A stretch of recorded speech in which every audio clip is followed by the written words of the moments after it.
Good evening, ladies and gentlemen. I'd like to call this meeting of the Legislative Committee to order. It's September 21st. It's 7:30 p.m. I'll start by calling the roll.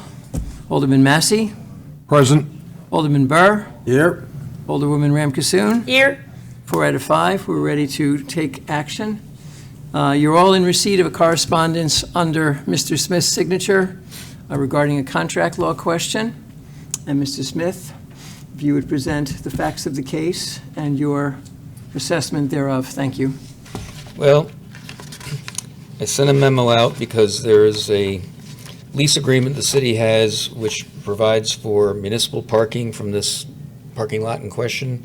The lease lasts a couple more years. There is a clause in there that we have the ability to renew it for 20 years.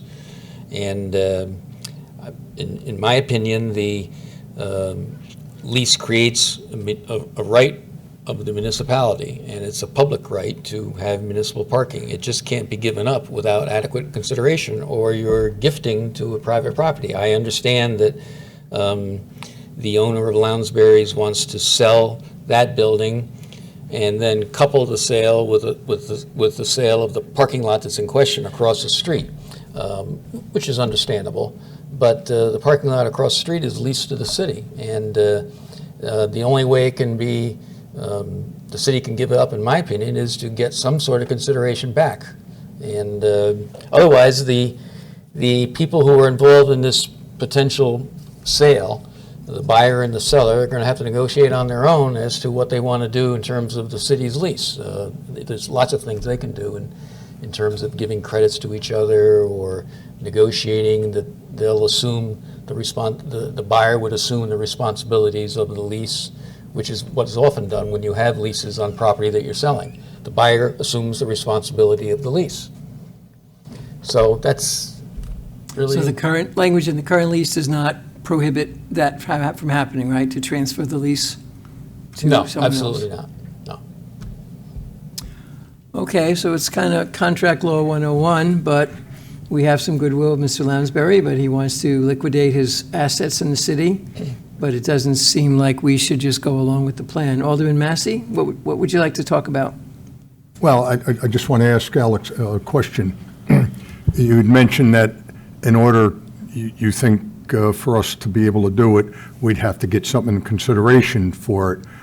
Are we amenable to negotiate that?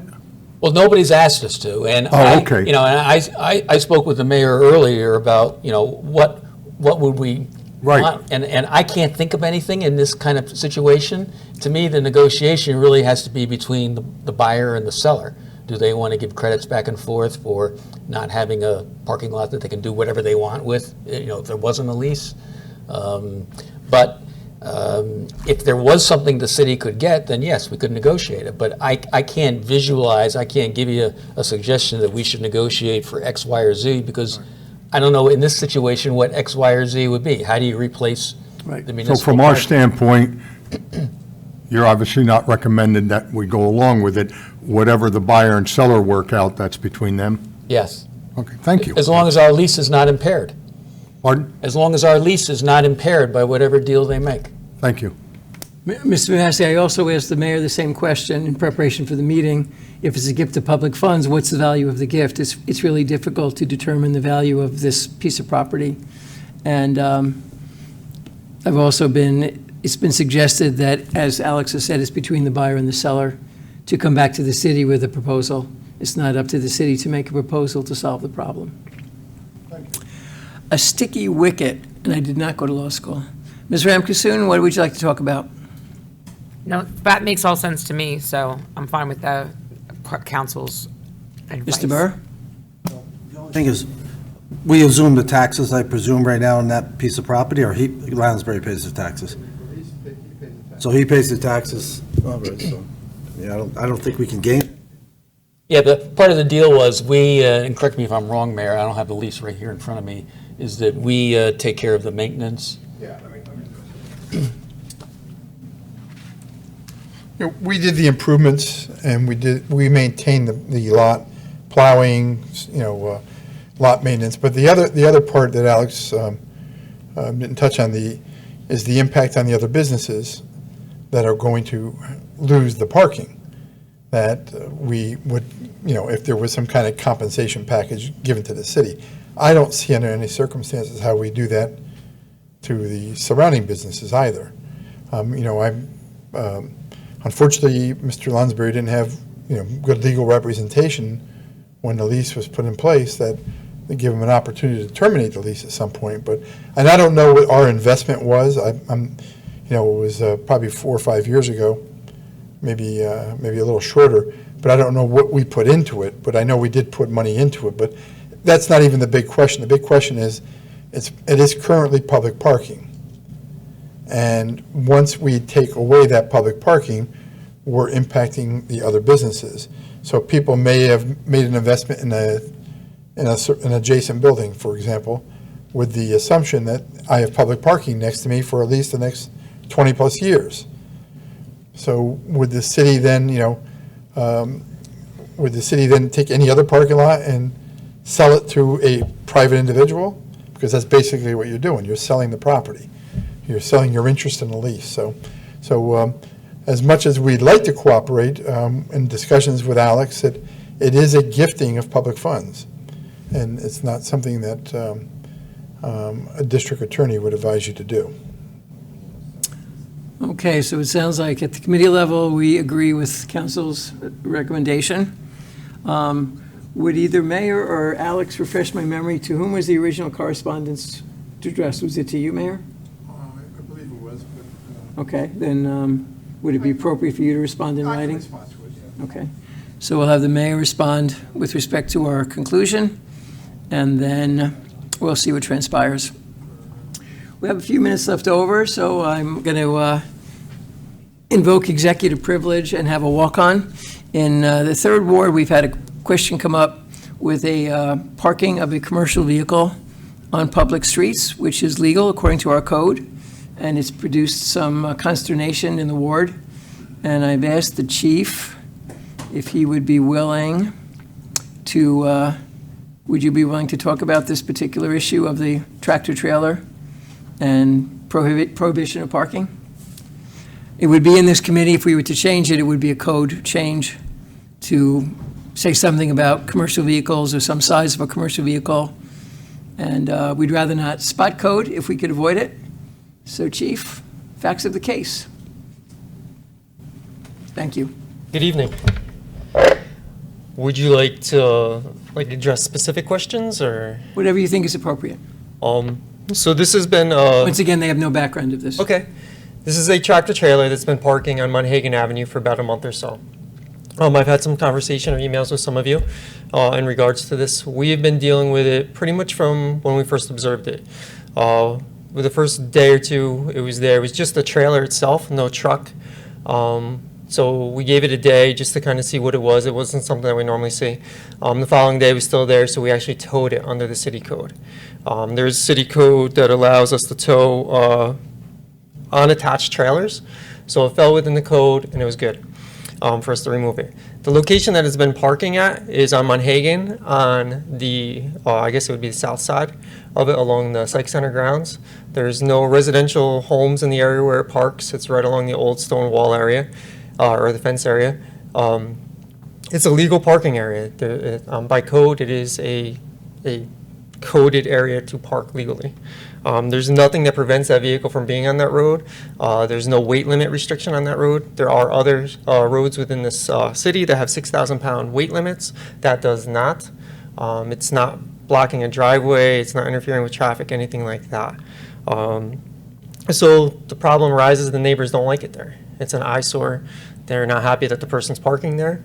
But by code, there's nothing that they're doing wrong. We've tracked down the owner of the vehicle. It is a city resident as well. That's their occupation, and that's where they've been parking in between their runs. So there's not a lot more we can do with it to actually remove it. So it comes back to you as the elected officials to decide how you would like to go forward. If you want to change the law to make it no parking, if you want the resident to deal with it and say, hey, it's a legal parking space. My concern is if we start changing the law there, where does it end?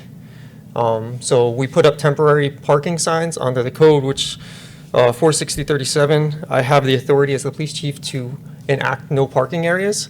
So we did that on a temporary basis from last Tuesday to effective tomorrow to allow us to have this conversation. That's a temporary solution, and the truck owner or truck operator moved the vehicle down the road, 250 yards to a spot that isn't marked as no parking. So all we're doing is kicking the can down the road. If we do decide, if the council decides that they want to enact some other law or extend the law, I mean, I think we have to be very careful, because then where does it end? If a neighbor doesn't like somebody else parking or doesn't like the image of a vehicle, where does this actually end? So it's something just to consider. So I've spoken briefly, both mayor and chief, and I share the concern of unintended consequences when you start doing this for one particular circumstance. Ms. Ramkissoon has been on this conversation from day one. What are you thinking about? I will say, just in my experience in my own neighborhood in Ward 3, this is not the only location in the ward where this occurs. On California Avenue, we had experience where it was parked in the middle of the block, in front of homes, and then they would move it up to the park and park it in the spots near the pool. And there is an existing condition right now where further down Monhagen, across from DPW garage, you'll see a tractor trailer that parks there for extensive periods of times. And the issue on that part of the street is the intersection of California and Monhagen. You cannot see anything coming up the road beyond that vehicle. So it is an obstruction issue. I don't know how this might occur in other areas of the city, but I think when it comes to tractor trailers, we might need to give some thought to what our city and its level of congestion can accommodate in terms of parking something of that size. Because, like Chief said, there's nothing in the code that says if you own this vehicle and it's registered and everything's fine, that you can't just pull it up on a curb and park it there. But the issue is that there are other issues that creates for the neighborhood. On Monhagen, I think for them it was more an eyesore than an obstruction issue, being where it was parked in front of the psych center and it wasn't near Oliver Avenue, so it really wasn't an issue on that level. But when it does come to things like obstructing views and making it a safety concern for motorists, then I think maybe it is worth seeing if we should maybe at least give it a look to have some rules in place on what we do. That's my thoughts. Can I respond to that? Oh, absolutely. I do believe we have rules in effect. Am I allowed to speak here? Rules into effect as far as like how far a vehicle could park from an intersection or a driveway.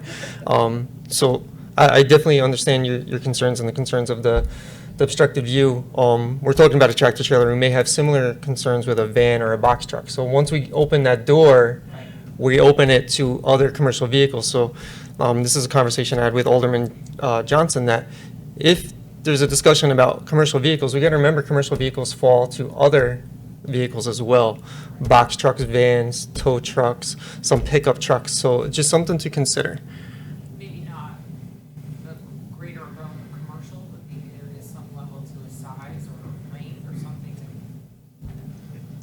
Mary, would you care to comment on what's happening? I see you there. How are you? Nice to see you tonight. Bye. Well, I want to input if I can. One suggestion is that, which some of us believed was already part of the code, was banning tractor trailers from parking on city streets overnight in residential neighborhoods. And in this case, even that would not cover this side of the street, because that street is two different zones. So I'm sure Alex can structure the law to say any street which fronts a residential neighborhood to prohibit the parking of vehicles over a certain amount of weight or a certain length from residential neighborhoods. We shouldn't have tractor trailers parked on California Avenue overnight. I mean, on private, we shouldn't have them on Ogden Street or in my neighborhood or any of our neighborhoods. So there's a difference between a commercial area or an industrial area and a residential area. I think by doing that and addressing the residential neighborhoods, I don't think there will be any unintended consequences. Now, if we banned, so there's a second issue here with the Monhagen Avenue part, is whether the neighborhood there believes they would want parking removed totally. Because one thing they did show, they had a video where as the truck was parked there, they did have a video of cars coming down Monhegan head-on, and every car did swerve into the other lane. So now whether that's, just bad driving or people just trying to avoid coming closely to the trailer or not, that would be up to the neighbors, immediate neighbors. Really, not too many people park there, but you guys would have to make that call with your neighbors here. Yes? Mr. Mayor, excuse me, have we had issues like this before, or is this something that just? We've had issues with commercial vehicles parked on private property in residential neighborhoods, and we do have a ban on that. Right. So you can't park your large truck. We did make some exceptions with the RV vehicles, but when a person cannot park the tractor trailer on their own property in a residential neighborhood, but they can park it on the street right in front of their house. And don't forget, these vehicles are all diesel vehicles. They're loud, they're smelly, and so I don't believe they belong in a residential neighborhood, and I certainly would support something like that. Okay, well, Be a good first step, at least. perhaps if you're limited to number of axles or the actual weight. Correct. We may have a compromise between Chief's concerns and our concerns. Another member of the committee, Mr. Burr. Yeah, we had the concern on Sproat where a guy was bringing a Okay. pump cement truck home.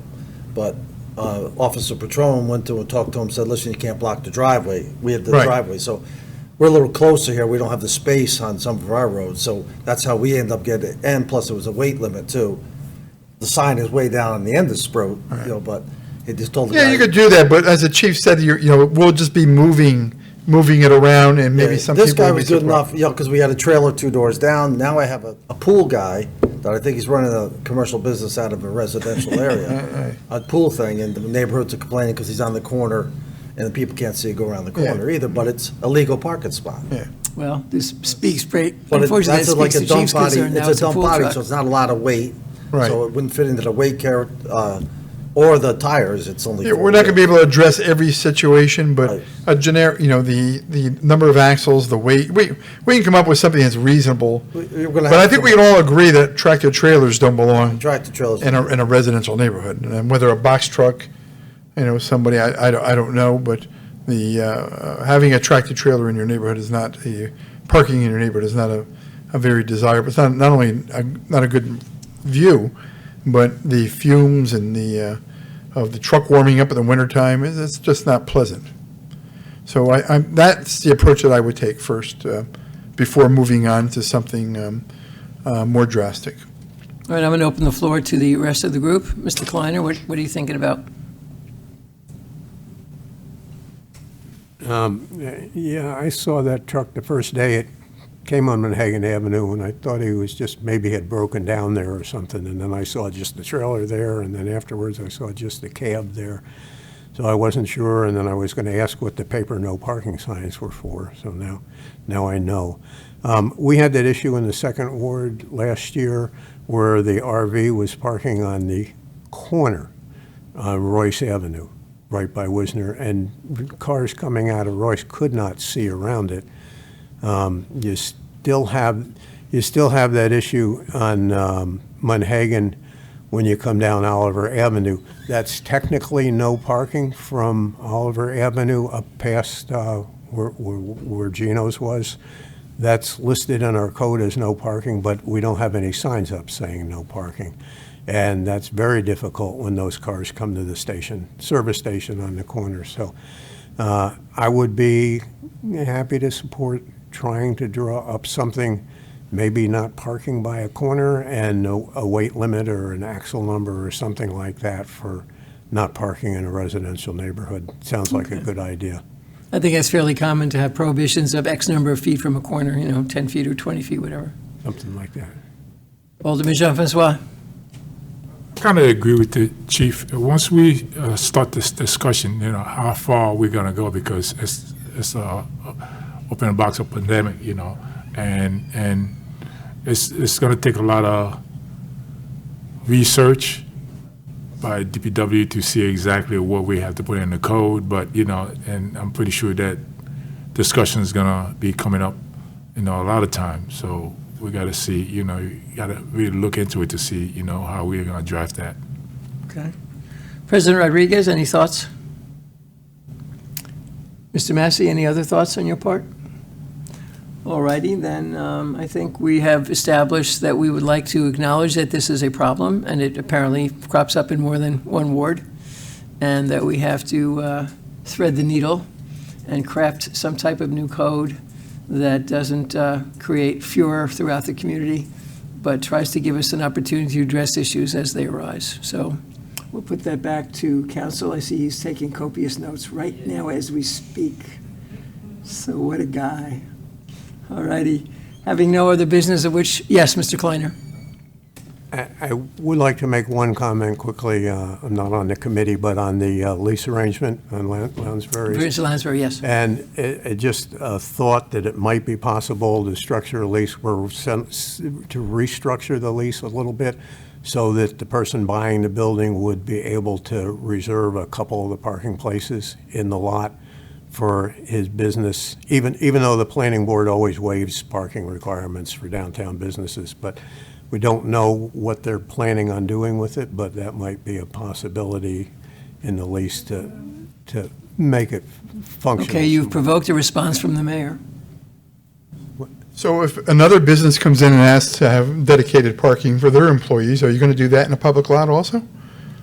No, only in a situation where there's an existing lease and they're asking for. But why? You're I don't- giving a benefit.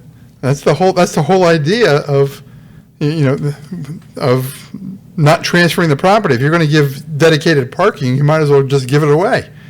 It's still gifting. Well, but- I don't know, Alex, is that? Yeah, I didn't know if very limited might be. Yeah, but It's just what's- an idea. I don't know. I understand, but I'm not following the thought process because the city has ownership, technical ownership of that through a lease. Yeah. And you want to dedicate parking to a specific business. It's not part of it, it's something that we already have. I don't see it. I don't see how it works. I just don't. Alex, are you dedicating parking? Well, it creates practical problems. And my understanding of this place and the lease is that nothing prevents the landlord's customers from parking there. It's a municipal parking lot. They can Yeah, park no. there as well as anybody else. Okay, thank you. So it sounds like that might be the slippery slope we're trying to avoid, but it was the thought. Any other last comments before we conclude this meeting? Hearing none, seeing none. Need a motion to adjourn the Legislative Committee meeting. I have Mr. Burr. I need a second. I have Mr. Massey. And all in favor? Duly adjourned. Thank you very much.